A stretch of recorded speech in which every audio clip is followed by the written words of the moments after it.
The alarm started at 4 in the morning, and I knew before I even opened my eyes that something had gone wrong. Not the normal wrong. Not the kind we lived with every single day under the blockade. This was a different sound. Sharper. Faster. The kind of alarm that meant a ship was moving where no ship should move. I was out of bed and into my boots before Marcus even finished shouting my name down the hallway. He had his jacket half on, his hair still messy from sleep, and his eyes had that wide, alert look that only came out when the numbers on the board did not make sense. "Elena, you need to see this," he said, already turning to run back toward the control room. I followed him through the tunnels, past the rows of sleeping technicians, who were now waking up one by one, pulled from their bunks by the same alarm. Our base was carved into rock, 300 meters below the surface, far from any city, far from anything the council scanners might notice. We had built our whole lives around not being noticed. When I reached the control room, the air felt thick, like everyone had been holding their breath at the same time. Priya was at the main console, her fingers moving fast across the controls, pulling up feeds from every sensor we had buried across the surface. "Talk to me," I said, stepping up behind her. "One of their patrol ships changed course," she said. "Not a routine sweep, it's heading straight for Grid 7. Grid 7 was less than 40 kilometers from where we stood. My stomach dropped, but I kept my voice steady, because panic never solved anything, and everyone in that room was already looking to me. "Do they know what's under Grid 7? "I don't think so," Priya said. "But if they get low enough, if they run a deep scan, they might." For 6 years, this was the fear that lived in the back of my mind every single hour of every single day. Not the blockade itself. Not the endless quarantine ships hanging silent in our sky like slow gray clouds that never moved on. What kept me awake at night was this exact moment.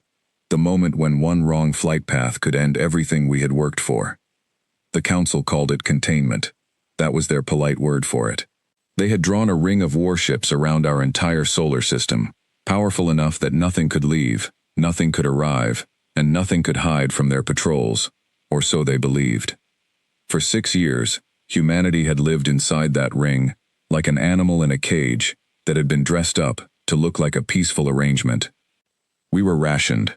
Every colony on Mars, every outpost on the Moon, every city on Earth had learned to live on less power, less fuel, less of almost everything, because the Council controlled every supply route that crossed the edge of our system.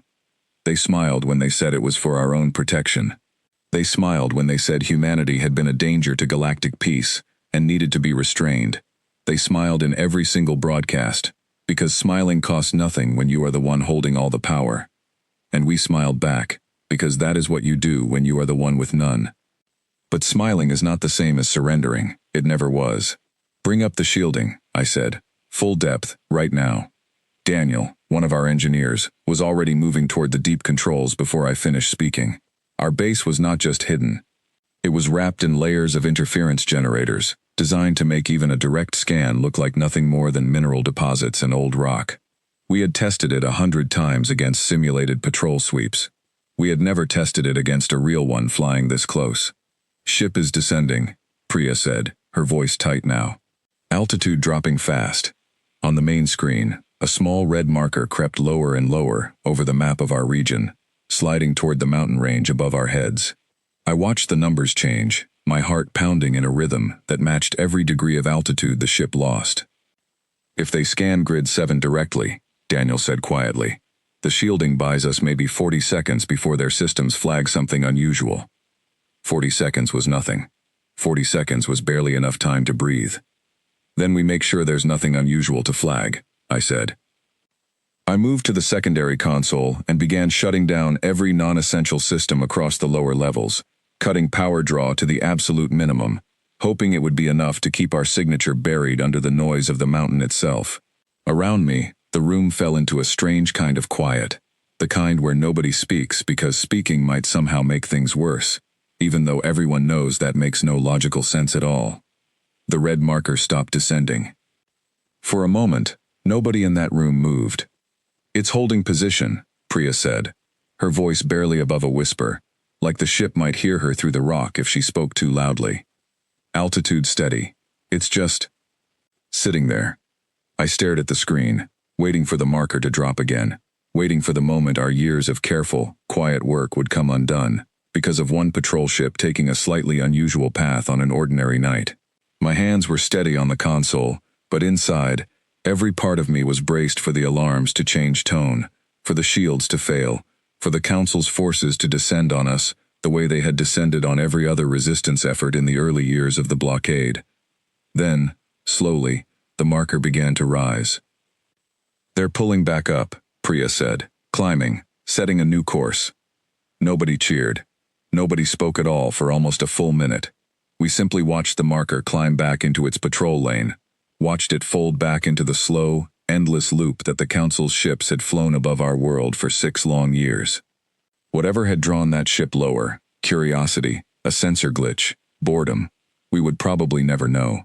It did not matter. What mattered was that it was gone. Marcus finally let out a long breath and sank into the chair beside me. "That's the 3rd close call this year." "I know," I said. "We can't keep doing this forever, Elena. Sooner or later, one of them gets curious at the wrong moment, or stays a little too long, and that's it. Everything we've built, gone." I looked at the wall of screens in front of us, at the quiet map of our system, at the small gray dots that marked every single Council ship holding their endless watch above our homeworld. 6 years of that watch. 6 years of rationing, of quiet compliance in public, of careful defiance in the dark. 6 years since the day the Council had gathered every species under their authority to watch a broadcast that declared, in calm and confident tones, that humanity had been successfully contained, that our threat to galactic order had been neutralized, that peace had been restored to this region of space.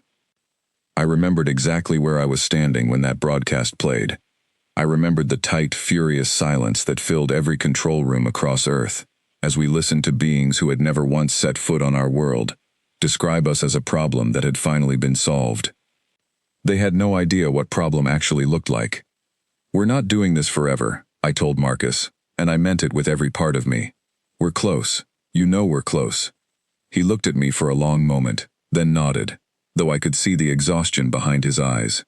We had all been running on the same thin thread of hope for years now, a hope built on numbers scrawled across whiteboards deep underground, on late nights arguing over equations that seemed to break every rule the Council believed about the limits of travel between the stars. "The simulations ran clean again last night," Daniel said from across the room, trying to offer something steady in the middle of all that tension. "3rd time in a row now." "3rd time clean," I repeated, letting the words settle into me. For 6 years, the Council had watched our system with absolute confidence, certain that nothing could move past their ships, certain that distance itself was the perfect cage, certain that no species trapped behind their fleet could ever build something powerful enough to change the rules of the game they controlled. They had declared victory because, by every measure they understood, they had already won. But their measures were built on their own limits, not ours. And in the deepest, quietest corners of our world, hidden under mountains and oceans, away from every patrol and every scan, we had spent 6 years refusing to accept the shape of the cage they had built around us. I looked around the control room at the tired, determined faces of the people who had given everything to this project, people who had lost sleep, lost time with their families, lost friends to accidents and to risks that never should have needed taking. I thought about how close we had just come to losing all of it, because of one patrol ship flying a few kilometers off course. "Get some rest," I said to the room, though I doubted anyone would actually sleep after that. "We have a lot of work left before the final test." As the others began filing out, I stayed behind for a moment, staring at the screen, at the slow gray dots still circling above us, patient and certain in their endless watch. Somewhere out among those ships, on some Council world far beyond anything we could see, someone was writing reports about how peaceful and controlled this sector of space had become. They believed the story was already finished. They had no idea we were only just beginning to write it. The idea did not begin as an idea at all. It began as scrap. 8 years before that alarm woke me from sleep, the wreckage of a Council scout ship fell out of orbit and landed in the ice fields north of a small research outpost. Nobody had shot it down. Nobody ever found out exactly why it failed, whether it was a fault in its own systems or something about the strange energy fields that sometimes drifted through that region of space. All we knew was that it came down hard, broke apart across 3 kilometers of frozen ground, and by the time our recovery teams reached it, most of its systems were dead. Most, but not all. I was a junior engineer back then, sent out with a small team to catalog the debris before council inspectors could demand its return, which they always did, eventually, for any wreckage found within our system. We had maybe 2 weeks before that demand arrived. 2 weeks to learn whatever we could from a piece of technology that was decades ahead of anything humanity had ever built. Grace found the drive core on the 4th day, buried under a broken hull plate, still faintly warm despite the freezing wind around us. She called me over without saying a word, just waved me toward the crater where she was kneeling, brushing ice away from a smooth, dark surface that pulsed with a soft blue light none of us could explain. "It's still active," she said, her voice barely audible over the wind. "Something in there is still running." I remember kneeling beside her in that ice field, looking at a piece of alien technology that should have been dead, and feeling something shift inside me. Not excitement exactly, something closer to purpose. We could not move the core without alerting every sensor in the region, so we did the only thing we could. We copied everything. Every readable fragment of its data, every trace of its internal structure, every scrap of information our equipment could pull from a device that was never meant for human hands to study. It took all 2 weeks, working in shifts through brutal cold, hiding our activity from any passing patrol, and in the end, we handed the wreckage over to council inspectors exactly on schedule, apologizing for how badly the impact had damaged it. They took the broken shell without suspicion. They never knew what we kept. That data became the seed of everything that followed. Back at the research outpost, and later in the underground facility we built specifically to hide this work, a small team began the slow, painful process of trying to understand what we had found. The drive core used a method of folding space that no human physicist had ever theorized, a way of treating distance, not as something to cross, but as something to remove entirely. At least for the brief moment, a portal stayed open. The council had this technology. We now knew that for certain. But their ships used it sparingly, carefully, only for their largest vessels, moving between fixed points that had taken generations to establish and stabilize. It was expensive, dangerous, and by their own records, unreliable over long distances. We did not have generations. We did not have their resources, their fleets, their fixed points scattered safely across known space. What we had was 6 years of rationing, a growing hatred of the cage they had built around us, and a stubborn refusal to accept that their limits had to be our limits too. "If we can't build something as elegant as theirs," Marcus said to me one night, staring at pages of equations that stretched across 3 whiteboards in our tiny lab, "then we build something uglier, something that works even if it isn't pretty." That became the heart of the whole project. Not elegance, endurance. Over the following years, our team grew slowly, carefully, one trusted mind at a time. Priya joined us from a failing power grid project on Mars, bringing expertise in energy distribution that solved problems none of us had been able to crack. Daniel came from the ruins of a shipyard that the council had shut down early in the blockade, still furious over losing a career he had spent his whole life building. Colonel Harlan Pierce, one of the last senior officers from Earth's scattered defense forces, provided security and discipline, turning our chaotic group of scientists into something that could actually function under pressure. We built our base under the mountains, far from any city, far from any patrol route the council trusted enough to fly casually.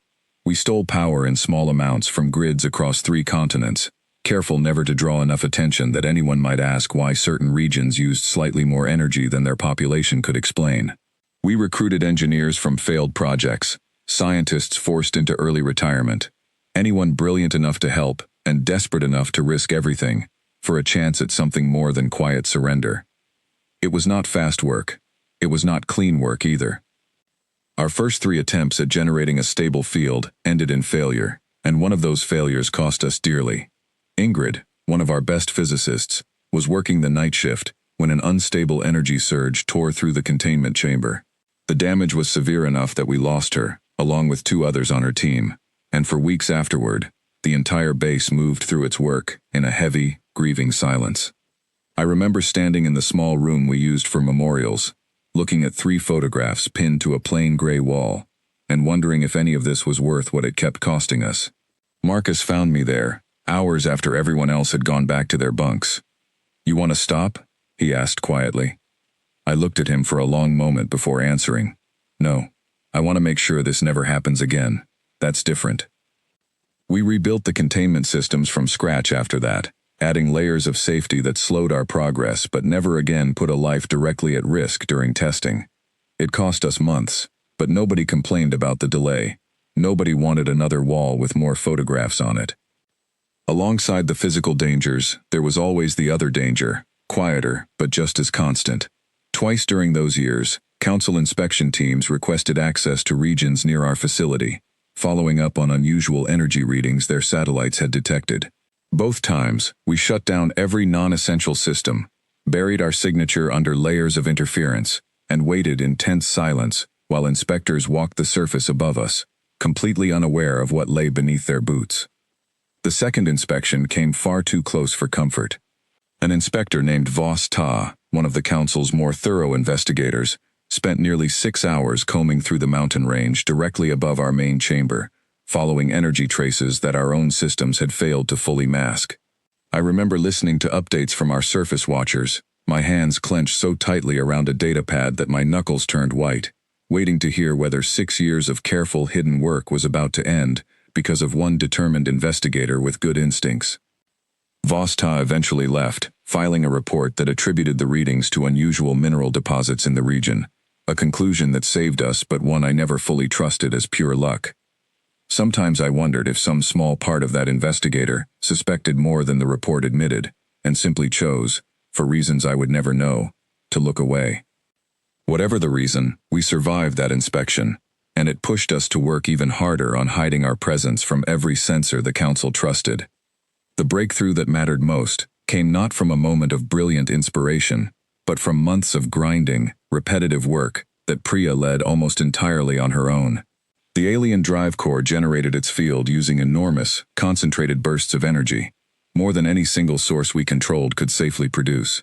For years, that limitation stood as the single greatest obstacle between us and a working portal. Priya's solution was not elegant, exactly as Marcus had once said it might need to be. Instead of one enormous burst, she designed a system that combined dozens of smaller power sources, timed with such precise coordination that their combined output could match what the Council's technology achieved through brute, singular force. It required a level of synchronization that pushed our control systems to their absolute limit, but when the simulations finally ran clean, when the numbers lined up exactly the way they needed to for the first time in years, the entire base erupted into a celebration, unlike anything we had allowed ourselves in a very long time. That celebration did not last long, because celebration, in our world, always came with a reminder of the risk still ahead. A working simulation was not a working portal. Numbers on a screen were not the same as opening a door between 2 points in space that had never been connected before. Colonel Pierce called a full briefing the morning after our third clean simulation, gathering every senior member of the project into the main chamber, the same chamber that would soon house the actual test itself. He stood in front of a wall covered in diagrams and power readings, his expression as serious as I had ever seen it. "We have done everything humanly possible to prepare," he said, his voice carrying easily through the quiet room. "But I want every person in this chamber to understand exactly what we are about to attempt. Nobody, human or otherwise, has ever built a portal like this, outside of Council control. We are working from stolen fragments, years of guesswork, and enough raw determination to fill 3 galaxies. That is not the same as certainty." Nobody in that room needed reminding of the danger. We had lost people already.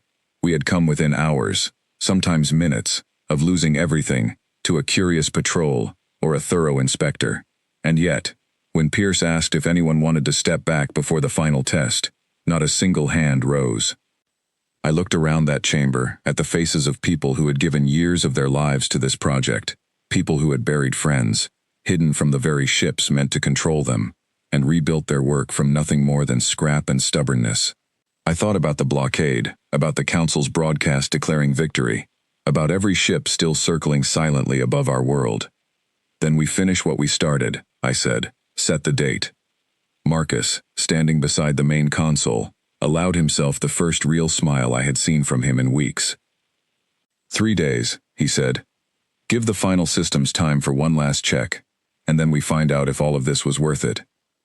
3 days. After 8 years of scraps and equations, of loss and quiet defiance, we were finally 3 days away from an answer. 3 days felt like 3 years. I did not sleep more than a handful of hours across all of them. Neither did most of the senior team. There was too much to check, too many small systems that needed one more pass, one more careful look, because a single overlooked flaw could undo everything we had built toward for the better part of a decade. By the time the final morning arrived, the entire base moved, with a strange, quiet energy, the kind that comes when exhaustion and anticipation meet in the same room, and refuse to let each other win. I walked through the main chamber just after dawn, though dawn meant nothing to us 300 meters underground. The chamber itself had been transformed over the past year, from a simple testing room into something closer to a cathedral built for physics. A wide circular platform stood at its center, ringed by dozens of power conduits that fed into the containment structure above it. A tall arch of dense alloy that Daniel and his team had spent months reinforcing after every failed test taught us something new about what could go wrong. Priya was already at her station when I arrived, running one final diagnostic across the synchronized power array. Her eyes were red from lack of sleep, but her hands moved across the controls with total precision, the same precision that had solved the single greatest obstacle standing between us and this moment. "How does it look?" I asked, stepping up beside her. "Clean," she said, not looking away from her screen. "Every source is synchronized within acceptable range. If the field holds the way our simulations predict, we should see stable formation within the first 4 seconds. And if it doesn't hold?" She finally glanced at me, and for just a moment, the exhaustion in her eyes gave way to something steadier. "Then we learn something, and we try again. Same as every other time." I appreciated the honesty more than I could say. After everything we had survived to reach this point, I did not need false confidence. I needed people who understood exactly what we were risking, and had chosen to move forward anyway. Colonel Pierce arrived a few minutes later, flanked by 2 of his security officers, and gathered the senior team in a small circle near the main console for one final briefing before the wider crew took their positions. His voice was calm, but I could see the tension in the set of his shoulders. "Surface watchers report clear skies," he said. "No patrol activity within visual range of the mountain, and nothing unusual on any of the frequencies we monitor. If we are going to attempt this, now is as good a window as we are likely to get." "Define good," Marcus said, and despite everything, a small, tired laugh moved through the group. Pierce allowed himself a brief, thin smile. "Define good as, nobody is currently watching us from above. That is the best this project has ever managed to offer." By midday, every station in the chamber was staffed, every system had passed its final check, and there was nothing left to do but begin. I took my place at the primary console, Marcus on one side, Priya on the other, Daniel monitoring the structural integrity feeds a few meters away. Behind us, dozens of engineers and technicians who had given years of their lives to this project stood ready at their own stations, watching screens that displayed numbers most of them had memorized long ago. "Beginning power sequence," Priya said, her voice carrying clearly through the chamber's speakers. The lights along the platform's edge flickered to life, one by one, in a slow spiral pattern that Daniel had designed specifically to help the team track the synchronization visually, in case any single node fell out of alignment. For the first several seconds, everything moved exactly as our simulations had predicted. The energy readings climbed in smooth, steady increments, each power source contributing its portion at precisely the moment it was needed. 20%, Marcus called out. Alignment holding steady across all nodes. I kept my eyes on the main display, watching the shape of the field begin to form above the platform, a faint shimmer in the air that had not existed a moment before. It was working. After 8 years, it was actually working. 40%, Marcus said, and I could hear the barely controlled excitement creeping into his voice.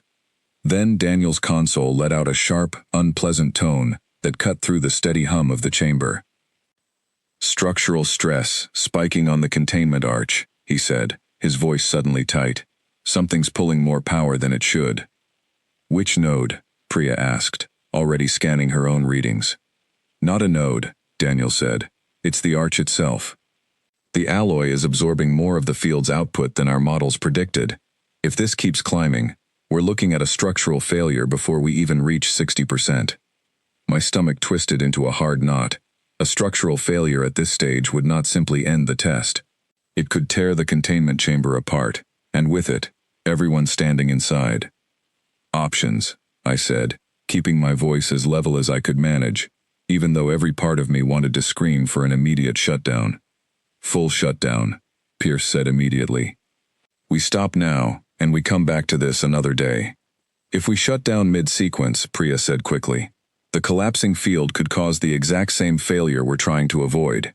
Cutting power abruptly might be worse than letting it continue. For a moment, nobody spoke, the weight of the decision pressing down on all of us at once. Every second we hesitated, the field above the platform grew brighter, stranger, more alive, and the numbers on Daniel's screen continued their steady, dangerous climb. Can we redirect the excess? I asked, my mind racing through every variation of our system I could remember. If the arch is pulling more than expected, can we bleed some of that load into the secondary conduits before it reaches critical stress? Daniel's fingers flew across his console, his eyes darting between 3 separate readouts. Maybe.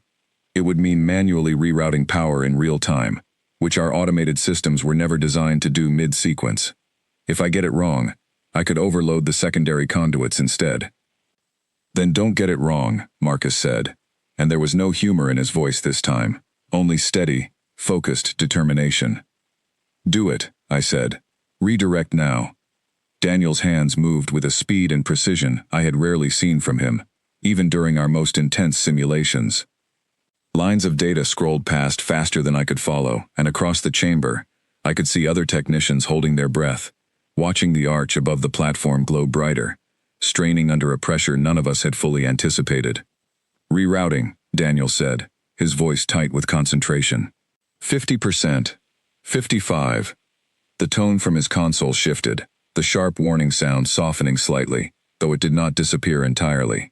Stress levels stabilizing, he said, relief cutting through the tension in his voice. Still elevated, but within survivable range.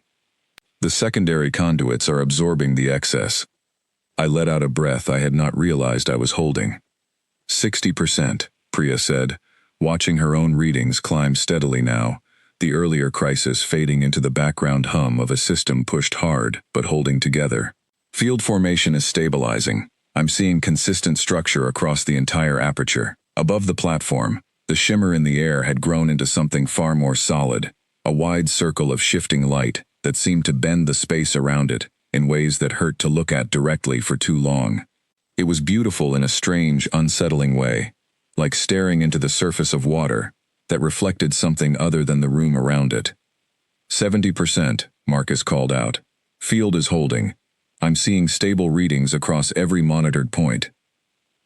Structural stress still elevated but steady, Daniel added, though his voice had lost most of its earlier panic. The secondary conduits are handling the redirected load. I don't think it's going to climb any further. I watched the numbers on my own console, watched the field above the platform grow brighter and more defined with each passing second, and felt something rise in my chest that I had not allowed myself to fully feel in 8 long years of scraps and setbacks and quiet grief. Hope, real and solid, standing right in front of me, instead of hidden somewhere far off in an uncertain future. 80%, Priya said. Almost there. I need everyone to stay focused. This is the point where our simulations always became less reliable. The chamber fell into a tense, focused silence, broken only by the low hum of the field and the quiet murmur of technicians calling out readings at their stations. I kept my eyes fixed on the shimmering circle above the platform, watching it deepen into something that no longer looked like distorted air, but like an actual opening, a window into somewhere else entirely. 90%, Marcus said, his voice barely above a whisper now, as though speaking too loudly might somehow disrupt the fragile balance we had fought so hard to achieve. Structural stress holding steady, Daniel confirmed. No further increase. Field alignment stable across all measured points, Priya added. I looked at Pierce, standing a few meters away, his hand resting on the edge of a console, his eyes fixed on the same shimmering circle that held all of our attention. He gave me a single small nod, and I understood exactly what he meant by it. This was as ready as we were ever going to be. "Take us to full power," I said. Priya's hands moved across her console one final time, and the low hum that had filled the chamber for the past several minutes rose into something deeper, something that seemed to vibrate through the floor and up into my chest. The shimmering circle above the platform brightened sharply, then, for one heart-stopping moment, seemed to fold in on itself entirely. For a fraction of a second, I thought we had failed. I thought the field was collapsing, that everything we had built toward across 8 years was about to end in exactly the kind of catastrophic failure Daniel had warned us about earlier. Then the light steadied, and where a shimmering, uncertain circle had stood a moment before, there was now a clear, stable opening, wide enough to walk through, holding perfectly still above the platform, as though it had always belonged there. Nobody in the chamber spoke. Nobody moved. For several long seconds, the only sound was the low, steady hum of the field itself, and the quiet, disbelieving breaths of everyone who had spent years of their lives working toward this exact moment. "Readings," I finally managed to say, my own voice sounding strange and distant in my ears. "Stable," Priya said, and I could hear the disbelief in her own voice, even as she confirmed it. "Fully stable. The field isn't fluctuating at all. It's just holding." Daniel checked his own console twice before speaking. "Structural stress has actually decreased since full formation. Whatever the arch was struggling against during build-up, it isn't struggling against it anymore." I stared at the opening above the platform, at the strange, deep light within it that did not match anything in our chamber, anything on our world. Through it, faint and shifting, I could see something that looked like open space, distant points of light scattered across a background too dark and too vast to belong to any room built by human hands. "We're looking at real coordinates," Marcus said, his voice trembling slightly, with something between disbelief and pure, overwhelming joy. "Elena, this isn't a simulation. This isn't a projection. We built a stable portal." I felt tears rise in my eyes without any warning, and for the first time in longer than I could remember, I did not try to stop them. Around the chamber, other members of the team were reacting in similar ways, some laughing, some crying, some simply standing in stunned silence, staring at the opening we had built from scraps of alien wreckage and 8 years of stubborn, quiet defiance. Colonel Pierce stepped up beside me, his own expression unusually soft for a man who had spent most of the project maintaining a strict, disciplined calm. 8 years, he said quietly, and they never knew a single moment of it. I looked past him, at the shimmering opening still holding steady above the platform, at the distant, unfamiliar stars visible through its depths, and thought about every ship still circling silently above our world, every council officer who had signed their names to a declaration of victory over a species they believed had been fully contained. They had built their entire strategy around one simple, unshakable belief: that distance itself was a wall no one trapped behind their fleet could ever climb. We had just proven, in the quietest, most hidden corner of our own world, that walls built on assumptions were never as strong as the people willing to tear them down. "Log everything," I said, my voice finally steady again. "Every reading, every measurement, every second of this. The world needs to see exactly what we just did." As the team moved into action around me, recording every detail of the first stable portal humanity had ever opened outside of council permission, I stood for one more moment in front of that shimmering, impossible window into the stars, and allowed myself, finally, to believe that everything was about to change. 200 kilometers above our mountain, aboard the council quarantine flagship that had circled our world for 6 long years, an officer named Vos Ta was halfway through a routine sensor sweep when her console flickered with a reading that made no sense at all. She stared at it for several seconds, certain it had to be an equipment malfunction. Long-range sensors did not simply detect a stellar-class energy signature originating from the surface of a species classified as pre-portal, a species whose entire fleet had been grounded and monitored for 6 consecutive years. It was not possible. The Council's own scientists had confirmed, repeatedly, that humanity lacked both the technology and the material access required to even begin theoretical work on space-folding systems. And yet the reading remained, steady and unmistakable, glowing on her screen like an accusation. "Command," she said, keying open a direct channel to the bridge. "I need immediate confirmation on a sensor anomaly. The response came quickly, but with the mild, unhurried tone of someone who assumed this would turn out to be nothing more than a routine correction. Go ahead, Vostha. I am reading a stable, high-output energy signature originating from the surface, consistent with stellar portal formation, requesting immediate verification from a second station. There was a pause on the other end of the channel, longer than usual, and when the voice returned, it had lost its earlier calm entirely. Confirmed on our end. Vostha, are you certain this isn't a sensor fault? I have run 3 independent diagnostics. The reading is consistent and stable. Whatever this is, it is not a malfunction. Within minutes, the bridge of the flagship had shifted from its usual quiet, orderly rhythm into something closer to controlled chaos. Officers moved between stations, cross-checking readings, pulling up historical data, searching desperately for any explanation that did not require accepting the conclusion that every single instrument on the ship kept confirming. Admiral Renthal Ko, the officer who had overseen the blockade of Earth for the past 3 years, arrived on the bridge within minutes of the first alert, his expression carrying the particular kind of controlled fury that came from being woken suddenly with news that upended everything he believed to be true. Report, he said, his voice sharp enough to cut through the noise of the bridge. Vostha stepped forward, her own composure barely holding beneath the weight of what she was about to say. Admiral, we are reading a stable stellar portal signature originating from the surface of the quarantined world. The formation matches known patterns for Council-class technology, though the energy profile is irregular, inconsistent with any registered vessel or facility. That is not possible, Renthal Ko said flatly. This species has no access to space-folding technology. Every scan of their surface facilities has been catalogued for 6 years. There is no infrastructure capable of producing a reading like this. I understand that, Admiral, Vostha said carefully, but the reading persists. If you would like, I can display it directly.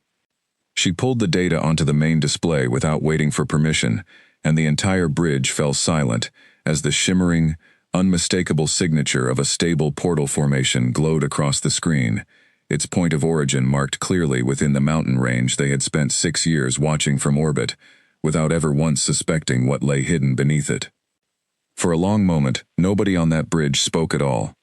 Contact the Council directly, Renthal Ko finally said, his voice quieter now, though no less tense. Emergency priority. I want every senior officer on this ship prepared for a full briefing within the hour.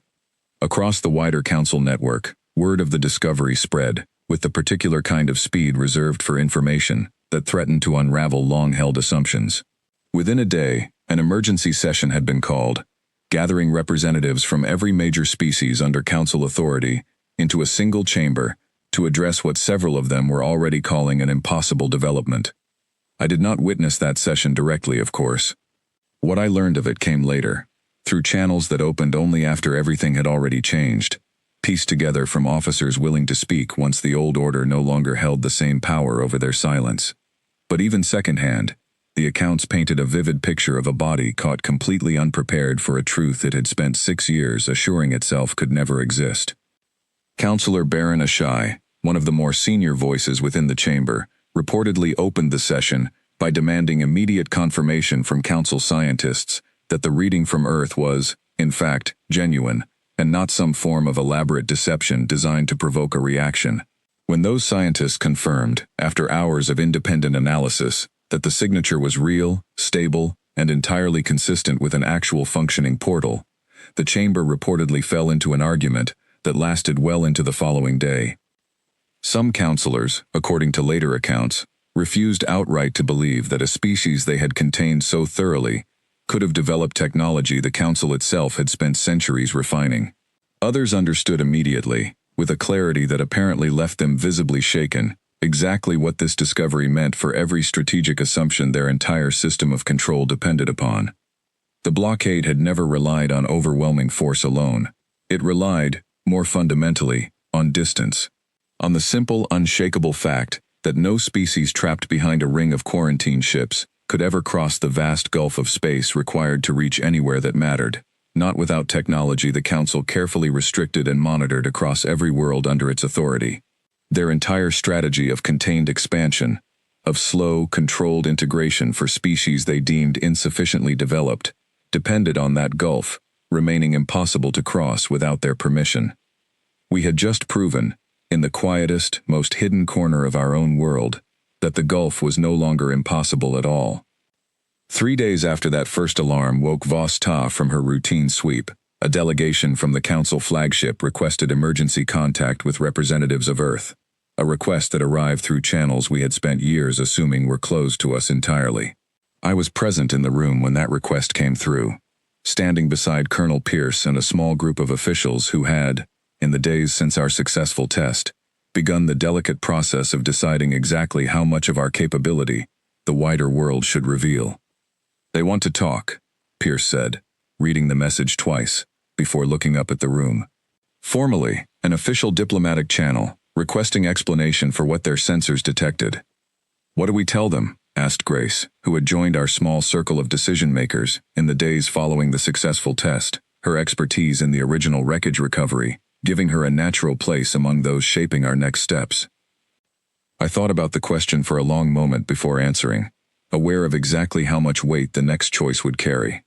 We tell them the truth. All of it. There's no point hiding what they've already detected, and pretending otherwise would only make us look weaker than we actually are. Pierce nodded slowly. "And the portal itself? Do we demonstrate it directly?" This was the harder question, the one I had turned over in my mind more times than I could count, since the moment that shimmering circle first stabilized above our platform. Revealing the portal's existence was one thing. Demonstrating its actual use, proving beyond any doubt that it functioned exactly as their sensors suggested, was something else entirely. "Yes," I said finally. "We show them. Carefully, on our terms, but we show them." 2 days later, a small human delegation stood once again in the underground chamber that had held our first successful test, this time with representatives from the Council flagship watching through a secure feed, their presence granted only after extensive negotiation over the terms of the exchange. Admiral Renthal Ko himself appeared on the primary display, his expression carrying the same controlled tension I imagined had filled that entire flagship since Vos Ta's first alert. "Demonstrate the reading your sensors detected," he said, his voice carrying clearly through our chamber's speakers. "Or explain, in full, why our instruments would suggest a capability your species should not possess." I stepped forward, standing near the same console I had occupied during our first successful activation, and allowed myself a small, steady breath before answering. "We built it, Admiral. From salvaged Council wreckage recovered within our own system, and from 8 years of independent research your fleet never detected. What your sensors read 3 days ago was the first successful activation of a stable, functioning stellar portal, built entirely by human hands." The silence that followed on the other end of that feed stretched long enough that I wondered if the connection had failed entirely. When Renthal Ko finally spoke again, his voice had lost much of its earlier sharpness, replaced by something closer to careful, wary disbelief. "You expect me to accept that a species we have contained for 6 years, monitored continuously, restricted from every meaningful resource, somehow developed independent portal technology, using nothing more than salvaged wreckage and unauthorized research? I don't expect you to accept anything," I said. "I expect you to watch." At my signal, Priya activated the sequence we had prepared, the same careful, synchronized process that had brought our platform to life days earlier, though this time performed calmly, deliberately, with none of the desperate urgency of that first attempt. The chamber filled once again with the low, steady hum of the power array, and above the platform, the familiar shimmer began to form, deepening steadily into the same stable, glowing circle we had first opened only days before. Through the feed, I could see the reaction ripple across the flagship's bridge, officers turning toward whatever display carried our chamber's image, their expressions shifting from disbelief into something closer to genuine shock as the portal stabilized fully, holding steady above our platform exactly as it had the first time. Admiral Renthal Ko stared at the display for a long moment before finally speaking again, and when he did, his voice carried none of its earlier authority. "This is not possible." "It is," I said simply. "It's real, Admiral, and it has been sitting hidden beneath a mountain your patrols have flown over for 6 years without ever detecting it. You declared victory over us because you believed distance itself would keep us contained forever. We just proved that belief was never as solid as you thought. I watched, through that feed, as the full weight of what we had accomplished began to settle across every face on that bridge, across an entire strategic framework the Council had built its authority upon for longer than human history could measure. Some officers looked furious, others looked afraid. A few, including Vos Ta, who I recognized standing near the edge of the display, looked almost relieved, as though some part of her had quietly hoped, all along, that the species she had spent 6 years hunting for the smallest sign of hidden resistance might actually find a way to prove her wrong. "This changes nothing regarding the terms of your containment," Renthal Ko said finally, though the words carried far less conviction than I imagine he intended. "No, Admiral," I said, keeping my voice steady and calm, though inside, something fierce and long buried finally allowed itself to rise fully to the surface. "It changes everything about them." Behind me, the portal continued to hold steady, its light casting long shadows across a chamber that had once existed only in secret, hidden beneath solid rock, built from scraps and stubbornness, by people the Council had confidently declared defeated. We had never been fighting the war they thought we were fighting, and for the first time in 6 long years, they were finally beginning to understand exactly how badly they had misjudged us. The months that followed our demonstration moved faster than anything in the previous 8 years combined. Within a week of that first exchange with Admiral Renthal Ko, the Council quarantine fleet that had circled our world for 6 long years began, slowly and with obvious reluctance, to reposition itself. Not leaving entirely, not yet, but shifting from the tight, controlling formation of a blockade into something looser, something that no longer pretended to hold absolute authority over every ship that might cross our system's boundary.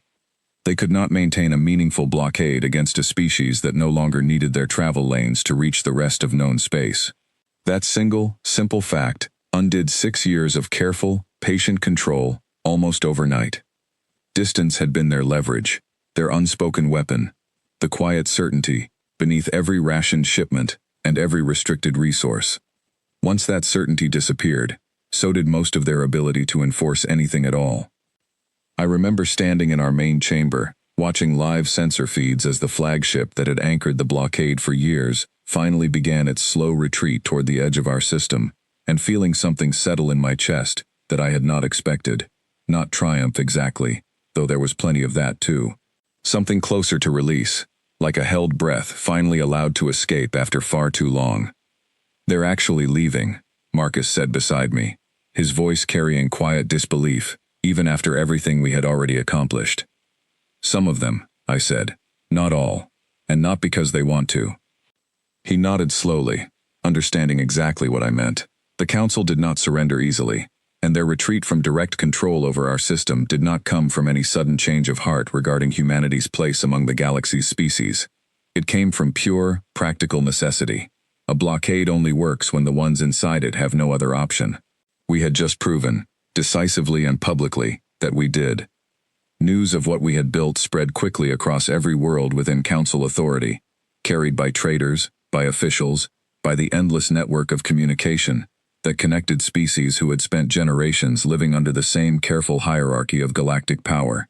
For many of those species, the news arrived with a complicated mixture of reactions, curiosity, cautious respect, and in some cases, quiet, unspoken hope that if one contained species could break free of the Council's grip, perhaps others might eventually find similar paths of their own. Not every reaction was positive, of course. Some species, particularly those who had built comfortable positions within the Council's existing hierarchy, viewed our breakthrough with open suspicion, wary of what a technologically independent humanity might mean for a balance of power that had remained stable for longer than any of us could fully comprehend. Diplomatic channels that had barely existed for us during 6 years of blockade suddenly opened in far greater numbers, though not all of those openings carried friendly intentions. Colonel Pierce, working alongside a growing team of officials tasked with managing our sudden shift onto the wider galactic stage, spent those early months navigating a constant stream of requests, warnings, and careful probing questions from species trying to understand exactly what humanity's newfound capability might mean for them. "Everyone wants to know the same thing," he told me one evening, several months after our first demonstration. as we reviewed reports from a particularly tense exchange with a species that had long benefited from close alignment with Council policy. They want to know if we're planning to become exactly what the Council always accused us of being, a threat to whatever peace they've built. And what do you tell them? I asked. The truth, he said, that we spent 8 years building a way out of a cage, not a way to build cages of our own. That truth, repeated consistently across every conversation, every negotiation, every careful diplomatic exchange, slowly began to shift the wider galactic perception of what humanity actually represented. We were not the reckless, dangerous threat the Council's original justification for containment had painted us as. We were a species that had endured 6 years of restriction with remarkable patience, and had responded to that restriction not with violence, but with quiet, determined innovation. That distinction mattered more than I initially understood. Species who had watched the Council's authority operate for generations began to see, in humanity's story, a different kind of example than the one the Council had always promoted. Not a cautionary tale about the dangers of an uncontrolled species, but a demonstration of what determination could accomplish, even against overwhelming odds. 6 months after our first successful portal activation, I stood in a very different kind of chamber, this one built on the surface rather than hidden beneath a mountain, hosting the first official gathering between human representatives and delegates from a dozen different species, who had requested direct contact following our demonstration. Grace stood beside me, now leading much of our outward-facing scientific coordination, along with Priya, whose work on the original portal system had become the foundation for an entire new field of study that researchers across multiple worlds were eager to understand. Vostha was among the delegates present that day, no longer serving in her role as a council inspector, but instead representing a small coalition of officials who had, in the months following our breakthrough, begun quietly advocating for a fundamental reevaluation of how the Council managed contained species. I had wondered, more than once, whether she truly had suspected something during that tense inspection years earlier, whether some part of her had chosen, deliberately, to look away from evidence that might have ended everything before it began. I never asked her directly, and she never offered the answer unprompted. Some truths, I decided, were better left as quiet, private history, rather than questions demanding confirmation. Your species has accomplished something remarkable, she said to me, during a brief moment away from the wider gathering, her tone carrying a formality that had softened considerably since our very first tense exchange through that emergency feed. Something the Council believed impossible for a species in your position. We had good reason to try, I said simply. Yes, she said, glancing briefly toward the wide window of the chamber, beyond which the horizon stretched clear and open, in a way it had not looked in 6 long years, free of the slow, silent shapes of quarantine ships. I imagine you did. The formal terms of our new relationship with the Council, negotiated over the following months through countless careful exchanges, did not amount to full independence, not immediately. Old structures of power rarely collapse entirely overnight, and the Council retained significant influence across much of known space, an influence built over centuries that a single technological breakthrough could not fully erase. But the terms of our containment changed fundamentally, shifting from strict, enforced restriction into something closer to genuine, if cautious, partnership. We gained the right to travel freely beyond our own system for the first time in 6 years. We gained access to trade agreements, diplomatic recognition, and a formal acknowledgement that our earlier classification as a contained threat had been, at minimum, deeply overstated.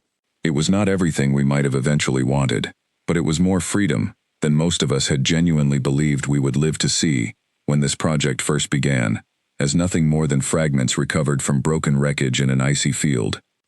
I thought often during those months about the broadcast that had marked the beginning of the blockade all those years ago, the Council's calm, confident declaration that humanity had been successfully contained, that our threat to galactic order had been neutralized. That broadcast still existed somewhere, archived within Council records, technically accurate in the narrow moment it was made, and utterly, completely obsolete within just a handful of years. They had declared victory over a war we were never actually fighting the way they assumed we were fighting it. While their fleet circled our world, confident in the absolute power of distance and restriction, we had spent every quiet hour beneath that same sky, building something that would eventually make their entire strategy meaningless. Marcus found me one evening, nearly a year after that first stable portal activation, standing alone in the same underground chamber where everything had truly begun. The platform still stood at its center, though it had long since been joined by newer, more refined systems, built from everything we had learned during that first, uncertain test. He carried 2 cups of something warm, handing one to me as he stepped up beside me. "Still can't quite believe it sometimes," he said, looking around the chamber that had once existed only as a desperate hidden secret. "All those years, hiding, rationing, waiting for a scan that never came, or one that came a little too close for comfort. We were lucky," I said, "more times than I like to admit." "Lucky, and stubborn," he said. "I think stubborn mattered more, honestly." I smiled, thinking about Ingrid, about the 2 others we had lost during those early, dangerous years of testing, about every technician and engineer who had given up sleep and safety and comfortable, ordinary lives for the sake of a project that might have easily failed at any one of 100 different points along the way. Stubbornness alone had not been enough. It had taken all of it together: the stubbornness, the sacrifice, the quiet, patient grief, carried forward into more careful, more determined work. "What happens now?" Marcus asked, looking toward the portal platform, still and quiet in that moment, though I knew it would soon be active again, carrying the first official human delegations beyond our own system, for purposes far removed from secrecy or survival. I thought about the question for a long moment, considering everything that had already changed, and everything that still remained uncertain about the shape of humanity's future among a galaxy far larger and far more complicated than the narrow view we had once held from behind a council blockade. "Now," I said, "we find out exactly what kind of story we're actually capable of writing, once nobody else gets to write it for us." Somewhere far beyond our system's edge, the Council's archived broadcast still sat recorded within their official records, a calm, confident voice declaring, years earlier, that humanity's threat to galactic order had been fully and permanently contained. They had believed, with absolute certainty, that the story had already ended exactly as they intended. They had simply never imagined that the quietest, most hidden corner of a contained world could hold an entire chapter they had never once thought to read.